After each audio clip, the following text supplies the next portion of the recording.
सांगलीत हॉटेलचे shutter down सुरू, लोकांच्या वाहनांच्या रांगा, प्रशासनाकडून अचानक तपासणी, विजेवरील उपकरणांचा काहीसा आधार. व्यावसायिक गॅसचा पुरवठा बंद झाल्याने शहरातील नवरत्न, पंचरत्न या मोठ्या हॉटेलसह 5 हॉटेल्स गुरुवारी सायंकाळपासून बंद करावी लागली. सद्यस्थितीत सुधारणा न झाल्यास आणखीन हॉटेल्स बंद पडू शकतात. दिवसभरात जिल्हा पुरवठा विभागाने शहरातील 8 हॉटेल्सची तपासणी केली. काही हॉटेल्सनी विजेवरील उपकरणांच्या आधारे ग्राहकांना मर्यादित सेवा देण्यास प्रारंभ केला आहे. काहींनी एका सत्रात हॉटेल चालू तर दुसऱ्या सत्रात बंद ठेवणं पसंत केलं आहे. सांगलीत काँग्रेस भवनजवळील नवरत्न, पंचरत्न यासह 5 ते 6 हॉटेल्स सायंकाळपासून बंद करावी लागली. नवरत्न हॉटेलमध्ये रोजचे 4 ते 5 व्यावसायिक गॅस सिलेंडर लागतात, पण काल दुपारी गॅस संपल्याने आणि नवीन न मिळाल्याने हॉटेल चालकांनी हॉटेलच बंद ठेवण्याचा निर्णय घेतला.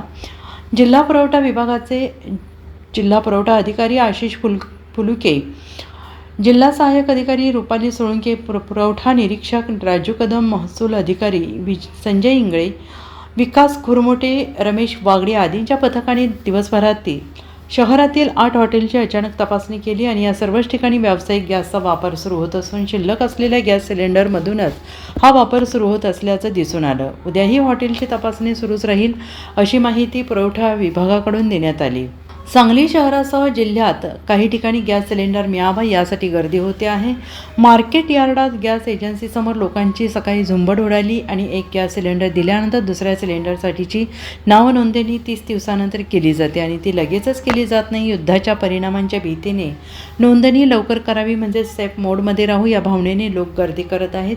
उद्या काय होणार सांगता येत नाही या भावनेनं पुढील जोडणा करण्यासाठी अशीच गर्दी होते आहे. यावर जिल्हा प्रशासन पुरवठा विभाग असं सांगते की गॅस सिलेंडरचा कोणताही तुटवडा नाही. आम्ही नेहमीप्रमाणे घरपोच सेवा देऊ. लोकांनी गर्दी करण्याची, सिलेंडर नेण्यासाठी येण्याची गरज नाही. त्यांनी पहिला सिलेंडर संपल्यानंतर म्हणजे 1 महिन्यानंतर सिलेंडरसाठी नोंदणी करावी. Bureau report SPN Marathi, Sangli.